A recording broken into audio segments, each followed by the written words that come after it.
यहाँ पर उपस्थित सभी को मेरा नमस्कार, अस्सलाम वालेकुम।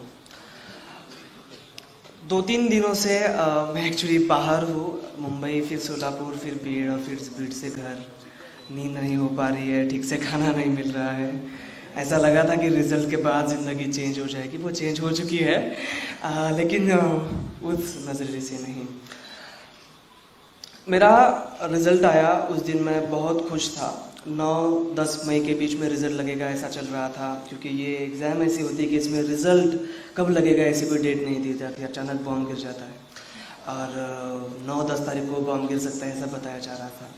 तो मेरा रूम था पूना में, दोस्त के रूम पर मैं रहता था। तो वहाँ से मैं 10 मिनट की दूरी पर साइबर कैफ़े था, मेरे पास खुद का कंप्यूटर नहीं था, तो मैं साइबर कैफ़े गया सुबह 10 बजे 9 तारीख को, और 10 बजे से लेकर 4 बजे तक मैं साइबर कैफ़े में बैठा रहा, खाना नहीं खाया, थोड़ा नाश्ता मैंने किया था। 4 बजे तक कोई रिज़ल्ट नहीं आया। एक वेबसाइट में खोल कर बैठा था, फेसबुक और वो यूपीएससी की वेबसाइट, और उस पर कोई रिज़ल्ट नहीं आया। बहुत बोर हो चुका था, मैंने कहा चलो अब जाकर सो जाते हैं, कल 100% लग जाएगा। रूम पर गया, थोड़ी नींद हुई 1-2 घंटे की, बाद में 12 बज गए, फिर नींद ही नहीं आ रही थी क्योंकि बहुत ज़्यादा एक्साइटमेंट थी, बहुत ज़्यादा भी डर भी था उसका मुझे, क्योंकि मैं क्यों ऐसा हो रहा था ये आपको आगे चल के बताऊँगा ही, आपको समझ में आ जाएगा कि वो दिन कितना अहम था मेरे लिए। तो नींद नहीं आई, फिर सुबह 6 बजे रेडी हुआ, 10 बजे फिर साइबर कैफ़े में जाकर बैठा, 10 बजे से 4 बजे तक वेट किया, फिर भी रिज़ल्ट नहीं आया। बहुत ज़्यादा 1-1 मिनट मेरे लिए इनटॉलरेबल था। और 4 बज गए, बहुत नींद आ रही थी तब, क्योंकि मेरी नींद नहीं हो पाई थी। तो मैंने सोचा कि अब सब गया चूल्हे में, जाकर सो जाते हैं, अगर पास हो जाऊंगा तो दोस्त कॉल करके बता देंगे। तो मैं निकला और 5 ही मिनट में चलता गया, मेरे रूम के वे पर ही था मैं, और मेरे दोस्त का मुझे फ़ोन आया। वो दोस्त मेरे लिए बहुत ही ज़्यादा अहम है, और उसने मुझे कहा सर कॉन्ग्रेचुलेशंस। बहुत मैं आपको बता नहीं सकता लफ्ज़ों में कि वो कितना अहम वक्त था, और मेरी हार्ट बीट्स, मेरा बॉडी टेम्परेचर कितना उस वक्त बढ़ गया था। मैंने कहा भाई रुक जा, मैं पहले जाता हूँ फिर चेक करता हूँ। मैं दौड़ता हुआ गया साइबर कैफ़े में, वेबसाइट खोली, वहाँ पर 5 मिनट के बाद ही वो PDF अपलोड हो चुका था। मेरा 361 ऑल इंडिया रैंक आया था, बहुत अच्छा रैंक था, एक्सपेक्टेड उससे थोड़ा ज़्यादा था, लेकिन 361 में मैं सेटिस्फाइड था, क्योंकि मेरी सिचुएशन बहुत वीक थी और मुझे कुछ ना कुछ तो ज़रूर चाहिए था। 4 साल से मैं बहुत स्ट्रगल कर रहा था, तो बहुत ज़्यादा खुश हुआ। घर वालों को फ़ोन लगाया, अब्बू को पहला कॉल किया, तब भी वो रिक्शा चला रहे थे, आज भी वो रिक्शा ही चलाते हैं, पैर हमारे हमेशा ज़मीन पर रहने चाहिए। कॉल किया अब्बू को, तो रिक्शा चला रहे थे, तो फ़ोन पे बात नहीं हो पाई। उन्होंने कहा मैं बाद में बात करता हूँ। मैंने कहा यार इतना इंपॉर्टेंट दिन है, आज भी बात नहीं हो पा रही है। फिर दीदी को कॉल किया, घर पे अम्मी को बताया, सब लोग बहुत खुश हुए, रो रहे थे, सारी चीज़ें चल रही थी, पता नहीं चल रहा था कि रिएक्ट कैसे करना है आज, क्योंकि जो सपना हमने बहुत जल्दी देख लिया था उम्र में, मेरे घर वालों ने जो सपना देखा था वो सपना पूरा हो चुका था। तो बहुत सब लोग खुश थे, फिर सब लोगों से बातचीत हुई, मीडिया वगैरह वगैरह सारी चीज़ें आपने देखी।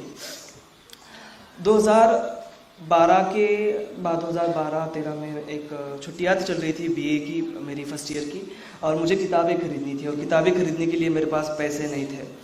16,000 रुपये तक का वो किताबों का खर्चा था। तो मैंने पार्ट टाइम जॉब किया। मेरी जो हॉस्टल था, उस हॉस्टल से जहाँ पर मैं जॉब करता था पार्ट टाइम जॉब, वो ऑफिस 8 किलोमीटर था, तो साइकिल के ऊपर मुझे धूप में 8 किलोमीटर जाना पड़ता था, 8 किलोमीटर आना पड़ता था, 8 घंटे काम करना पड़ता था। 16,000 रुपये की कमाई तब होगी, तो मैंने बुक्स परचेज़ कर ली। वहाँ पर एक मुझे रिक्शा वाले अंकल मिले थे, जो बताते थे कि वो भविष्य भी देखते हैं। तो मैं एक्चुअली बिलीव नहीं करता इन सारी चीज़ों में, पर वो बोल रहे थे कि भाई देख लो देख लो देख लो, कोई पैसे नहीं लूँगा आपसे, जस्ट हाथ देख कर मैं आपको बता देता हूँ। तो उन्होंने बताया कि भाई आपको क्लास 1 पोस्ट नहीं मिलेगी, क्लास 2 मिल जाएगी। मैंने कहा यार ऐसा कुछ नहीं होता, मेहनत का सब पार्ट होता है, मैं आपको बता दूंगा, रिजल्ट लगने के बाद आपको पता चल जाएगा। और वो गलत साबित हुए। तो गालिब ने कहा है कि हाथों की लकीरों पर मत जा, ए गालिब नसीब तो उनके भी होते हैं जिनके हाथ नहीं होते। मैं हमेशा जहाँ भी मैं जाता हूँ, आज भी ऑर्गेनाइज ये प्रोग्राम किया है, तो मैं उनसे हमेशा ये बात करता हूँ कि भाई फूल हार फेलिसिटेशन ये सारी चीज़ें मेरे लिए ज़्यादा मायने नहीं रखती। मैं चाहता हूँ कि जो मैंने फेस किया है उससे बच्चे जो है मोटिवेशन ले और पढ़ाई को लगे। तो मैंने उनसे ये कहा था कि ज़्यादा से ज़्यादा बच्चों को बुलाया जाए, और स्टूडेंट्स मुझे यहाँ पर कई ज़्यादा पैमाने पर नजर दिखाई दे रहे हैं। मेरा फैमिली बैकग्राउंड जो था बहुत ही ज़्यादा हम्बल था। मेरा बैकग्राउंड में छिलगांव तालुका बदनापुर डिस्ट्रिक्ट जालना, अपना ही मराठवाड़ा, यहीं पर मेरा जन्म हुआ। झोपड़पट्टी में मेरा जन्म हुआ था। हमारे घर में मेरी 2 बड़ी बहनें, फिर मैं और मेरा एक छोटा भाई था जो मुझसे बड़ा है। तो हम 4 लोग हमारे फैमिली में थे। मेरे अब्बू तब बर्तन बेचते थे, कुछ किराना दुकान चलाते थे, कभी रिक्शा चलाते थे, अभी भी वो रिक्शा चलाते हैं। तो ऐसा हमारा बैकग्राउंड था। बहुत ज़्यादा हमारे घर में गरीबी थी। आज मैं IAS बन चुका हूँ, लेकिन आज भी हमारा खुद का घर नहीं है, हम रेंट के हाउस में रहते हैं। बाथरूम भी हमने अभी 1-2 साल पहले हमारे उस रेंट के घर में हुआ है। बहुत ही बुरे हालात हमारे घर के थे। हमारे घर में वो सारी चीज़ें जो हमारे देश के सामने आज बहुत बड़ी समस्या है, आप वो डोमेस्टिक वायलेंस की बात कीजिए, डाउरी कस्टम की बात कीजिए, चाइल्ड मैरिज की बात कीजिए, सारी चीज़ें मैंने देखी थी। 10th कक्षा में मैं जब था तब मुझे MSc IT जो कोर्स आता है वो कोर्स करना था, और उसके लिए हमारे पास पैसे नहीं थे। तो मैंने एक होटल था हमारे गांव में, रेस्टोरेंट था, उस होटल में मैं चाय सर्व करता था, टेबल साफ़ करता था, फर्श पूछता था। रात में 10 घंटे में काम करता था, 2 घंटे मुझे वो टाइम देते थे, तब जाकर मैं वो MSc IT का कोर्स करता था, और उसमें मैं टॉप किया था। तो ऐसा एक पूरा बैकग्राउंड था हमारा। घर में हालात ऐसे थे कि कभी कभी खाने को भी नहीं होता था हमारे घर के अंदर। उसमें हमारे अब्बू पहले शराब पिया करते थे, तो और ज़्यादा प्रॉब्लम बढ़ जाती थी। तो ये सारी बुरी चीज़ें मुझे दिखाई देती थी। तो बहुत बार सवाल आता है कि भाई इतनी बुरी हालात है तो आप जी कैसे सकते हो, आप यहाँ इस मुकाम तक कैसे पहुँच सकते हो। तो उसका सबसे बड़ा अगर कोई रीज़न है तो वो रीज़न एजुकेशन है। मुझे हमारे घर से ज़्यादा पसंद कोई चीज़ थी, मेरे पेरेंट्स, मेरा आसपास का माहौल से भी ज़्यादा अगर मुझे कुछ पसंद था तो वो मेरे टीचर्स और मेरी स्कूल थी।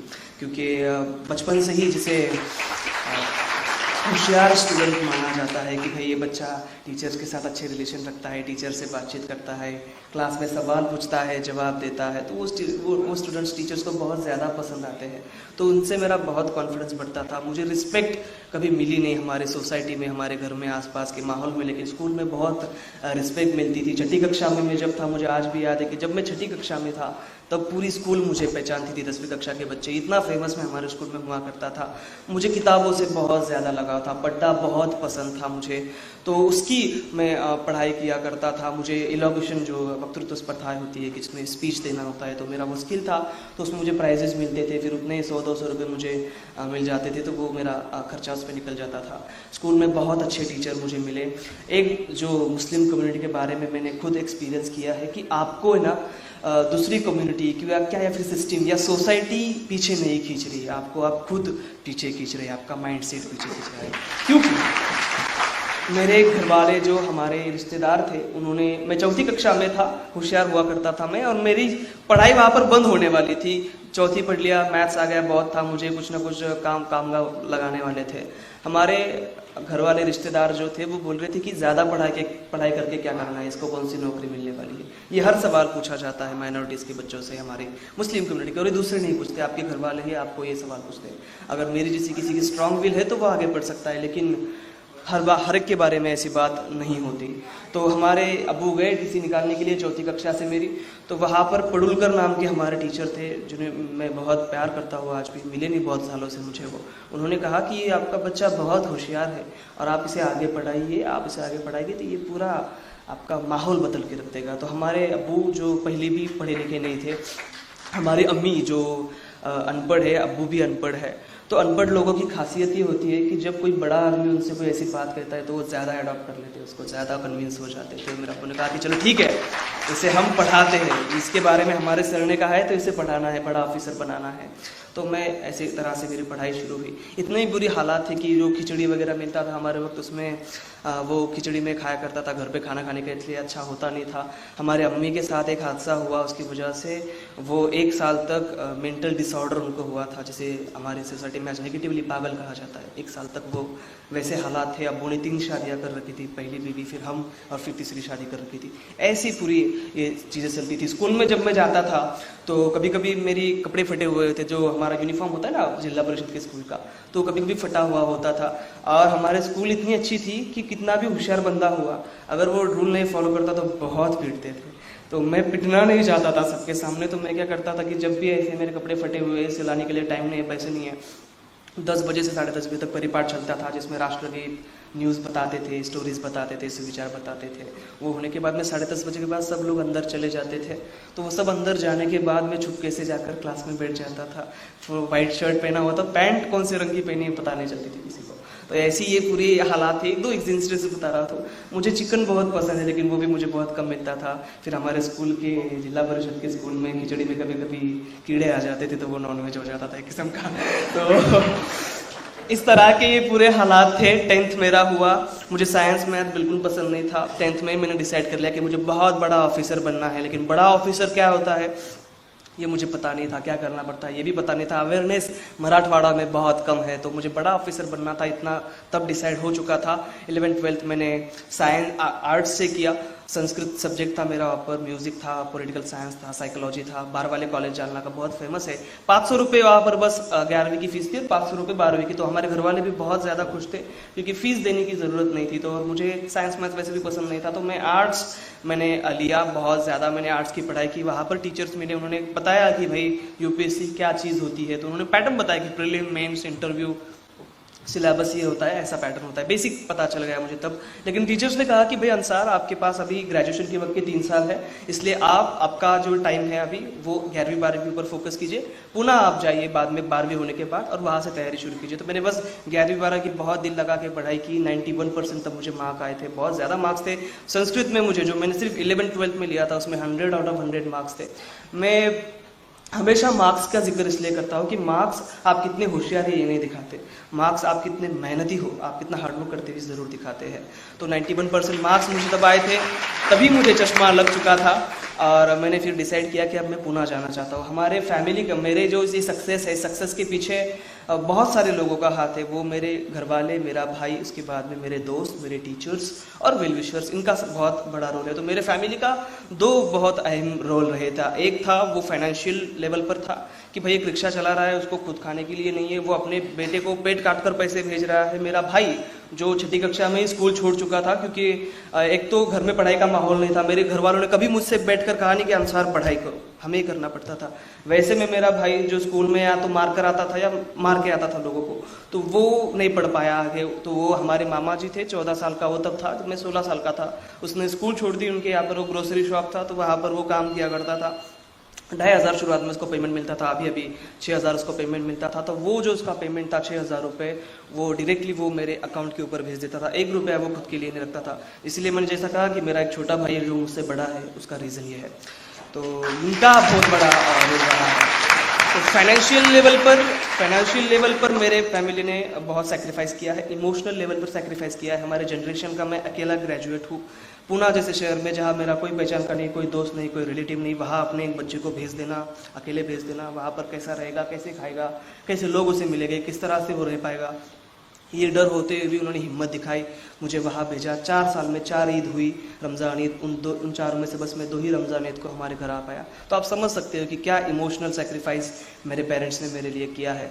तो बहुत बार मेरी अम्मी रोती भी थी, क्योंकि मैंने जैसा बहुत बार मेरे स्पीचेस में कहा है कि 4 साल में बस मैं 1 किलो से बड़ा हूँ। मेरा वज़न बहुत ज़्यादा, मुझे पढ़ाई भी करना पड़ती थी और खाना भी पुणे का ठीक से नहीं मिलता था। तो ये इमोशनल जो था वो सेक्रीफाइस मेरे पेरेंट्स ने मेरे लिए किया। पुणे में गया, वहाँ पर मैंने पढ़ाई शुरू की। फर्ग्यूसन कॉलेज जो बहुत बड़ा कॉलेज है भारत का, लोकमान्य तिलक ने उसकी स्थापना की है। उस कॉलेज में मुझे मेरिट के आधार पर एडमिशन मिल गया। वहाँ पर मुझे बहुत अच्छा एक 8-9 लोगों का ग्रुप मिला, हमारे दोस्त। क्योंकि पुणे में फर्ग्यूसन कॉलेज में जो बंदा आता है तो 95% बच्चे बोलते हैं कि मुझे आईएएस बनना है। हमारे वक्त भी यही सवाल पूछा गया था, तो 95% लोगों ने ये कहा था कि आईएएस बनना है। उनमें से मैं अकेला सेलेक्ट हुआ। और वहाँ पर जाने के बाद में बहुत ही अलग माहौल था। पुणे एक बहुत बड़ा सिटी है, बहुत डाइवर्सिटी वहाँ पर है, अलग अलग किस्म के लोग होते हैं, उनके पास बहुत पैसे होते हैं, जगमगाट होता है, सारी चीज़ें आप समझ सकते हैं। तो उसमें सर्वाइव करना मेरे लिए बहुत डिफ़िकल्ट हो रहा था। फिर दोस्त मिले, हॉस्टल मिला, वहाँ पर कम पैसों में मेरा एडमिशन हो गया। मैंने पढ़ाई शुरू की, दोस्त बनाए, ग्रुप में स्टडी शुरू किया। सेकेंड ईयर में तब मैं था, तब यूनिक एकेडमी का मैंने क्लास ज्वाइन किया। वहाँ पर तुकाराम सर की मुझे बहुत हेल्प हुई। आज भी हम देखते हैं कि जिनके पास पैसे होते हैं वो लोग दूसरों को देने में हिचकिचाते हैं। उन टीचर्स ने मैंने कहा कि सर मैं पूरी फीस आपको पे नहीं कर सकता। मेरा बोलने का स्टाइल अच्छा था तो मैं कन्विंस कर पाता था उनको, तो वो कन्विंस हो गए। और जो 70,000 रुपये तब देना पड़ते थे, उन्होंने मुझे 35,000 लिए। वो भी उन्होंने मुझसे 5-6 इंस्टॉलमेंट में लिए। जब मैं क्लास में मैं जब जाता था तो बहुत अलग माहौल होता था, क्योंकि जब मैं 19 साल का था तब मैंने क्लास ज्वाइन किया था और 29, 30 साल के लड़के क्लास में बैठे हुए होते थे, तो मैं बहुत छोटा उनके सामने नज़र आता था, बहुत डर लगता था मुझे। बहुत बड़ी बड़ी किताबें उनके टेबल के ऊपर रखी हुई होती थी, वो देखकर मैं डर जाता था क्योंकि मेरे पास किताबें नहीं थी। तो ये सारा माहौल था। बहुत सारे लोग जैसे आप बैठे, मैं पीछे से चलकर आता था, या फिर क्लास में फ्रंट में ही बैठा करता था क्योंकि छोटा था, तो बहुत सारे लोग देखकर हैरान होते थे, कुछ कुछ ऐसे गलत नज़र से हंसते थे। तो ये सारी चीज़ें चलती थी, लेकिन दिल में हौसला था कि भाई पूना आए हैं तो IAS बन के घर पे रिटर्न जाना है। ये बाकी कंपटीशन वगैरह चीज़ें बहुत बार इस कॉम्पिटिटिव एग्जामिनेशन का ये बताया जाता है कि बहुत ज़्यादा कंपटीशन है। मतलब हमारे वक्त 4.5 लाख बच्चों ने एग्ज़ाम दी थी, आज 1100 पूरे ऑल इंडिया से सेलेक्ट हुए, तो बहुत ज़्यादा कंपटीशन होती है, बहुत पढ़ाई करते हैं बच्चे, ऐसा वैसा ये सारी चीज़ें बताई जाती है। लेकिन मैं आपको एक बात बता दूं कि आपका कंपटीशन किसी और से नहीं है, आपका कंपटीशन आपसे खुद से होता है। आपका कंपटीशन आपसे खुद से होता है, आपकी निगेटिविटी से होता है। तो आप कंपटीशन के बारे में ज़्यादा मत सोचिए, आप खुद पे भरोसा रखिए, खुद के हार्डवर्क पे भरोसा रखिए, मेहनत करते रहिए, चलते रहिए, फोकस आपकी पढ़ाई के ऊपर रखिए, आपको मंजिल अपने आप मिल जाएगी। वो मुझे मिलती दिखाई दे रही है। तो ये सारी चीज़ें थी। इस एग्ज़ाम ने मुझे एक बहुत अच्छी आदत लगाई है, वो है कि आपको अगर कुछ भी प्रिपेयर करना है, कहीं बात करनी है, कुछ लिखना है, तो थोड़े से नोट्स बना लेने चाहिए, मतलब गड़बड़ नहीं होती। तो मेरे साथ थे। तो ये ऐसा मेरा घर का, स्कूल का, कॉलेज का, क्लास का माहौल था। मैंने ग्रेजुएशन कंप्लीट हुआ मेरा जून 2016 में, और 15 में, सॉरी, और उसी अगस्त में यूपीएससी का एग्ज़ाम था, प्रिलिमिनरी एग्ज़ाम, जिसके लिए 4.5 लाख बच्चों ने अप्लाई किया। मैंने अप्लाई किया, अगस्त में एग्ज़ाम दी, सितंबर अक्टूबर में उसका रिजल्ट आया। मैं तब हमारी जो एक सोसाइटी है, हाउसिंग सोसाइटी, वहाँ पर दोस्त के साथ घूम रहा था और मेरे उस दोस्त का फ़ोन आया, उसने कहा अंसार कॉन्ग्रेचुलेशंस। मैंने कहा भाई क्या हो गया? उसने कहा कि अरे आप पास हो चुके हो, 15,000 लोग सेलेक्ट किए गए हैं पूरे भारत से, 4.5 लाख बच्चों में से, उसमें आपका भी नंबर है। बहुत ज़्यादा खुश हुआ, सारे दोस्तों को बताया, घर वालों को बताया। ये मेरे लिए बहुत अहम बात थी, क्योंकि 4 साल से मैं पूना में बहुत ज़्यादा स्ट्रगल कर रहा था। मैं आपको लफ्ज़ों में नहीं बता सकता, इतना स्ट्रगल कर रहा था, कोई सक्सेस नहीं मिलता था। घर पर मैं जब जाता था, डर डर के मैं घर पर जाया करता, क्योंकि हमारे गांव के लोगों को बहुत प्यार था मुझसे। तो जब भी पकड़ लेते थे, मुझे मिल जाता था मेरे रास्ते में, तो बोलते थे कि भाई अंसार अभी और कितने दिन बाकी है। तो बहुत ये बड़ा सवाल मेरे लिए होता जा रहा था, बहुत डरता था मैं इस सवाल से, क्योंकि ये मेडिकल इंजीनियरिंग नहीं है कि 4 साल पढ़ो और डॉक्टर हो जाओ, ये वैसा नहीं था। इसमें सक्सेस अनप्रेडिक्टेबल था। तो मैं क्या करता था कि रात को 11 बजे ट्रैवल्स होता था, वो सुबह 5 बजे घर पे छोड़ देता था। तब सारे लोग सोए हुए होते थे गांव के, तो घर पे जाता था, 1-2 दिन हमने हमारे घर में रहता था।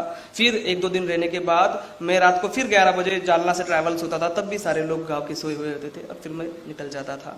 तो ये सक्सेस मेरे पास बताने के लिए मेरे पास था कि भाई मैं प्रिलिमिनरी एग्जामिनेशन पास हो चुका था। इस सेल्फ वो मेरे लिए बहुत बड़ा एक सक्सेस था। हमारे 8-9 बच्चों का, हमारा दोस्तों का ग्रुप था। अनफॉर्चुनेटली 1-2 मार्क्स से सब रह गए, मैं अकेला ही वो लेवल क्लियर कर पाया। मेरे दोस्तों का बहुत अहम रोल है मेरे सारे कंट्रीब्यूशन में। जब मेरे पास किताबें नहीं होती थी तो उनकी किताबें मैं ले लेता था, कभी उनसे पैसे ले लेता था, कभी उनकी किताबों की मैं जेरॉक्स करा लेता था। मुझे अगर कहीं फंक्शन में जाना है, क्लास को जाना है, बीमार हूँ, तो सारे लोग मेरे पीछे थे। तो जो इमोशनल और फाइनेंशियल सपोर्ट मेरे पेरेंट्स कम पड़ रहे थे देने के लिए, वो मेरे दोस्तों ने मुझे दिया। और यहाँ पर एक बात मैं ये क्लियर कर लूँ कि वो जो 8-9 बच्चे थे, उनमें से सिर्फ एक मुस्लिम था, बाकी सारे नॉन मुस्लिम थे। हमारे लिए मजहब कोई ज़्यादा मायने नहीं रखता था, आइडेंटिटी मायने नहीं रखती थी, वो इंसान, वो ह्यूमन बीइंग, उसका हार्डवर्क ये ज़्यादा हमारे लिए मायने रखता था। और वही एनर्जी थी मेरे लिए मेरे दोस्तों की। तो अनफॉर्चुनेटली वो बंदे थोड़ा पीछे रह गए। अभी इस साल वो ज़रूर क्लियर करके आप पढ़ेंगे उनके बारे में। तो मैं अकेला पास किया। फिर मेंस था, मेंस का एग्जामिनेशन मुंबई में होता था। 100 दिन का पीरियड मेरे पास था और मेरी कंपटीशन हमारे देश की जो 15,000 लड़के सेलेक्ट किए गए थे उनके साथ थी। बहुत ज़्यादा उनकी पढ़ाई होती थी, इतनी पढ़ाई की मेरी उम्र 21 साल, 25-26 साल के बच्चे 4-4 साल उन्होंने 4-4 एग्जाम दे चुके थे। मैंने तो पहली एग्जाम दी थी, 4-4 बार वो रिटर्न लिख चुके थे, तो उनके साथ कंप्लीट मुझे करना था। तो एक बहुत बड़ा स्ट्रगल था। 100 दिन मैंने दिन का रात किया, बहुत ज़्यादा पढ़ाई की, इतनी ज़्यादा पढ़ाई की कि जब मैं मेरे स्टडी टेबल के ऊपर बैठता था तो पढ़ते पढ़ते मुझे नींद लग जाती थी। तो जब मैं आंखें खोलता था, मैं बैठे बैठे सुबह 6 बजे तक सोया हुआ था। इतनी बड़ी, तो पीठ का दर्द आज में मुझे होता है। तो इतनी ज़्यादा मेरी पढ़ाई हो जाती थी, इतना मेरा चश्मे का नंबर बढ़ चुका था कि जब मैं पूना गया तो मैं चश्मा निकाल कर देख सकता था, लेकिन आज अगर मैं चश्मा निकाल दे तो मैं कुछ भी नहीं देख सकता। इतना ज़्यादा पढ़ाई, मुझे हार्डवर्क करना पड़ा, इतना ज़्यादा लिखना पड़ा, सारी चीज़ें। मुंबई में एग्ज़ाम हुआ, मुंबई में एग्ज़ाम था, 6 दिन एग्ज़ाम चलता था। एक दिन में 2 पेपर होते थे, एक पेपर को आपको 3 घंटे टाइम मिलता था, 4000 वर्ड्स लिखने होते थे, 20 क्वेश्चन उसमें होते थे। तो 3 घंटे वो 4000 वर्ड्स लिखो, फिर उसके बाद में 2 घंटे का गैप, फिर 3 घंटे 4000 वर्ड्स के साथ दिन में 6 घंटे लिखना पड़ता था, 8000 वर्ड्स वो हो जाते थे। इतना भी मेरे साथ कोई छोटा बच्चा कर लेता है, लेकिन उसके बाद में 1 दिन की छुट्टी होनी चाहिए। वैसा भी कुछ नहीं था, अगले दिन आपको फिर से पेपर देना होता था। 6 दिन ये प्रोसेस चलता रहा। इतना कि सर ने जैसा बताया कि अंगूठा मेरा नीचे से सूज जाता था, मतलब बहुत तकलीफ उसको होती थी, तो वो गर्म पानी में डालकर आधा घंटे रख दिए कि वो ठीक हो जाता था। तो ये ऐसा सारे माहौल था। एग्ज़ाम मैंने बहुत अच्छा लिखा, बहुत ज़्यादा लिखना पड़ता था। मेरे जो 2 दोस्त आज सेलेक्ट हुए हैं वो कहते थे कि भाई 1750 मार्क का ये मेंस का एग्जामिनेशन था, और इस 1750 में से किसका 100 मार्क का लिखने का रह गया, किसका 200 मार्क का लिखने का रह गया। लेकिन मैंने इतना ज़्यादा लिखा था कि मेरा बस 12 मार्क का पेपर लिखने का रह चुका था 1750 में से। बहुत ज़्यादा मैंने लिखा था मैंने। उसमें मुझे 1750 में से 693 मेरा मेंस का स्कोर आया, अभी पता चला। उसके बाद में दिसंबर में एग्ज़ाम हुआ। फरवरी में अब मेरा लाइफ ऐसा है कि थोड़ा सा मैं एक प्रॉब्लम से निकलता हूँ कि दूसरे मेरे पर आकर टपक जाती है। तो अच्छी सारी चीज़ें चल रही थी। 9 फरवरी का दिन आया, मेरे जीजू थे, मेरी बड़ी बहन, उसकी उम्र 26 साल है, उसको एक 7 साल का, एक 2.5 साल का बच्चा है। हमारे जो जीजू थे वो थोड़े से अल्कोहलिक थे, बहुत प्यार करते थे दीदी से, लेकिन घर के डिस्प्यूट्स थे उनके, तो अल्कोहलिक इतने ज़्यादा हुए कि उसमें उनकी डेथ हो गई। 28 साल उनकी, 28-29 साल उम्र थी। 9 फरवरी को ये सब हुआ। सारी जिम्मेदारी अब मुझ पर थी, क्योंकि भाई तो मामा के यहाँ काम कर रहा है, अब्बू रिक्शा चलाते हैं, कोई सपोर्ट नहीं था, तो मेरे ऊपर बहुत बड़ी जिम्मेदारी थी। फिर भी मेरी बहन बहुत स्ट्रांग थी, आज भी वो बहुत स्ट्रांग है। 3 दिन के बाद उसने मुझे कहा कि अंसार, आप ये सेकंड लेवल भी क्लियर करने वाले हो, आप अगली तैयारी के लिए पुणे चले जाओ, यहाँ पर रुकोगे तो आपकी तैयारी नहीं होगी। तो मैंने उनकी बात सुनी, मैं पुणे जाकर फिर से तैयारी को लग गया। 19 फरवरी शिव जयंती का दिन था, मुझे उस दिन बहुत बड़ा गिफ्ट मिला। उसी दोस्त ने मुझे कॉल किया, कहा अंसार कॉन्ग्रेचुलेसन, रिजल्ट लग गया। उन 15,000 बच्चों में से सिर्फ 2,800 बच्चे भारत से पास किए गए हैं इंटरव्यू के लिए, और उन 2,800 में आपका भी नंबर आता है। बहुत मैं खुश हुआ, क्योंकि 10 दिन हो चुके थे जीजू को एक्सपायर होने में। घर पे बताया, सब लोग बहुत खुश हुए। 40 दिन मेरे पास इंटरव्यू के लिए थे। मैं इंटरव्यू के लिए गया दिल्ली में। 40 दिन मैंने तैयारी की। ज़कात फाउंडेशन ऑफ इंडिया नाम का बहुत अच्छा एनजीओ है, जो माइनॉरिटीज़ के बच्चों के लिए वहाँ पर अकोमोडेशन, खाना वगैरह सब प्रोवाइड करता है। तो मैंने फ्री में सब चीज़ें प्रोवाइड की।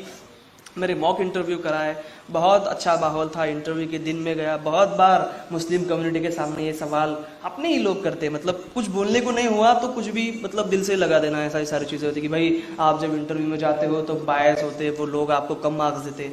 ऐसा कुछ नहीं होता। इंटरव्यू के दिन पीके जोशी नाम का बोर्ड था, वो रिटायर्ड ऑफिसर थे। 7 अप्रैल को मेरा इंटरव्यू हुआ, दोपहर को 3 बज रहे थे।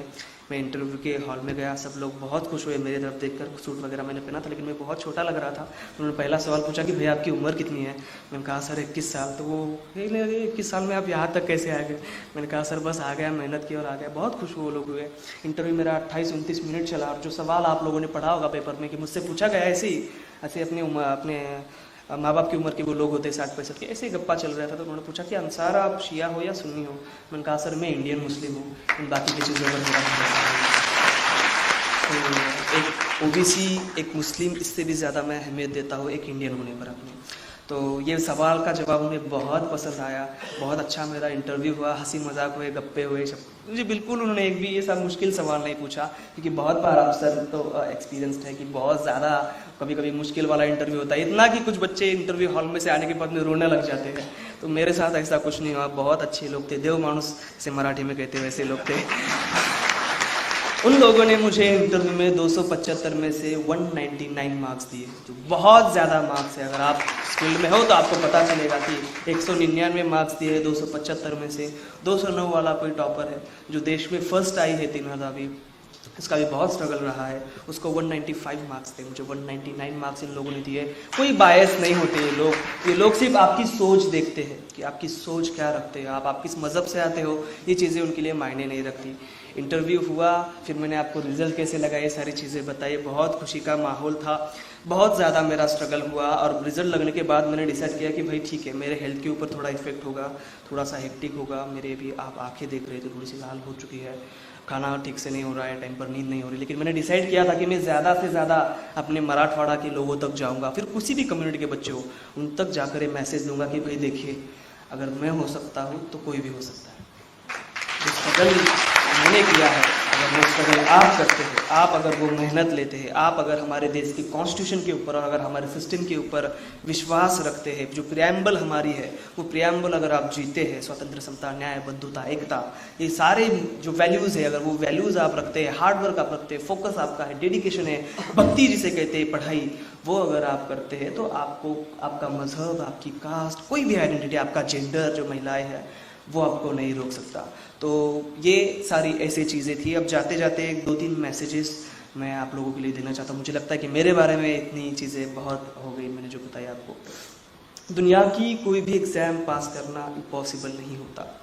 एग्ज़ाम आपको पास करने के लिए ही ले जाती है, फेल करने के लिए। फेल होते हैं तो आप होते हैं, आपके रीजंस की वजह से। तो मैंने जैसा कहा कि मैं हो सकता हूँ, तो दुनिया का कोई भी इंसान ये एग्ज़ाम क्लियर कर सकता है, लेकिन उसके लिए जो ज़रूरी चीज़ें हैं कि मुझे ये एग्ज़ाम क्यों देनी है, ये आप पहले डिटरमाइन कीजिए। मैंने 2-3 कॉल्स मुझे आए, मेरा नंबर थोड़ा वायरल हो चुका है, तो वो कह रहे थे कि भाई हमारे 2-3 साल बचे, बस उम्र ख़त्म होती आ रही है, तो हम टीचर हैं और हम रिज़ाइन करके फिर से पढ़ाई के लिए लग रहे हैं। तो मैंने उनसे कहा, भाई मैं आपसे हाथ जोड़ के विनती करता हूँ कि मैं हुआ हूँ, इसलिए आप तैयारी मत कीजिए। आप आपका खुद का गोल डिटरमाइन कीजिए कि मुझे IAS या फिर IPS क्यों बनना है, मुझे इंजीनियर क्यों बनना है, मुझे डॉक्टर क्यों बनना है। तो ये डिटरमाइन होना बहुत ज़रूरी है, क्योंकि ये एग्ज़ाम इतनी मुश्किल है कि इतना फ्रस्ट्रेशन आता है पढ़ाई करते करते, चिड़चिड़ हो जाती है। 60-65 बुक्स होती है, उसमें से हर एक बुक 3-3, 4-4 बार पढ़नी पड़ती है। एक बुक सेम बार बार पढ़ने से बहुत हमें चिड़चिड़ हो जाती है, फ्रस्ट्रेशन आता है। इस फ्रस्ट्रेशन के वक्त हमारे हॉबीज़ और दूसरी बात, हमें क्यों बनना है, ये जो सपना अगर हम 5 मिनट आँख झाँक ले और वो सपना याद करें तो आप फिर से पढ़ाई को लग जाते हैं। तो ये बहुत ज़रूरी है कि आपको क्यों करना है, कब करना है। तो आई वुड सजेस्ट कि जितने कम उम्र में आप ये एग्जाम की तैयारी शुरू कर दें उतना अच्छा होता है। आज मैं 21 साल का बना हूँ, शनिवार में कैबिनेट सेक्रेटरी बन सकता हूँ, बहुत ऊपर तक जा सकता हूँ। तो ये चांसेस बहुत ज़्यादा साल तक आप आपकी देश की सेवा कर सकते हैं। तो जल्दी डिसाइड कीजिए कैसे करना है, ये बहुत बड़ा सवाल है। इसके लिए 2-3 दिन का वर्कशॉप लेना पड़ेगा, अभी मैं उसके बारे में बात नहीं करूँगा। तो ये कि कोई भी एग्जाम पास करना इम्पॉसिबल नहीं होता, उसके लिए जो ज़रूरी चीज़ें हैं वो आप डिसाइड कीजिए। तीसरी बात मैं जो मैसेज यहाँ से देना चाहता हूँ कि भाई देखिए, मैं भीड़ में भी गया था, तो मैंने वहाँ के लोगों से भी ये बात की कि आपके घर में मज़हब वगैरह चीज़ें तो है ही, वो तो मानना ही नहीं चाहिए, हमने उसका कोई डिफरेंस मानना नहीं चाहिए। लेकिन आपके घर में इस्लाम हो या हिंदू हो, कोई भी रिलीजन, लड़का और लड़की में कोई भेद नहीं मानता। तो मैं आपसे एक रिक्वेस्ट करूंगा कि जो पढ़ाई आप आपके लड़के को दे रहे हो, अच्छी स्कूल में भेज रहे हो, वो पढ़ाई आप लड़कियों के लिए भी कीजिए। उन्हें भी कलेक्टर बनाने का, डॉक्टर बनाने का, इंजीनियर बनाने का सपना देखिए। लड़कियां आप बहुत कुछ कर सकती हैं। मैं आपको एक बात बता दूं, अगर मैं लड़की होता हमारे घर से तो मैं शायद IAS नहीं बन सकता था, जस्ट बिकॉज माइंडसेट की वजह से, क्योंकि हमारी दीदियों को भी नहीं पढ़ाया गया। तो आपसे रिक्वेस्ट करूंगा कि आपकी लड़कियों को पढ़ाइए। आज जो देश में टॉपर आई है टीना दावी, वो भी एक लड़की है। तो ये सारी चीज़ें आपसे कहनी थी, और बोलने के लिए बहुत सारी चीज़ें हैं। मुझे लगता है इतना बहुत हो चुका है। Thank you very much, thank you.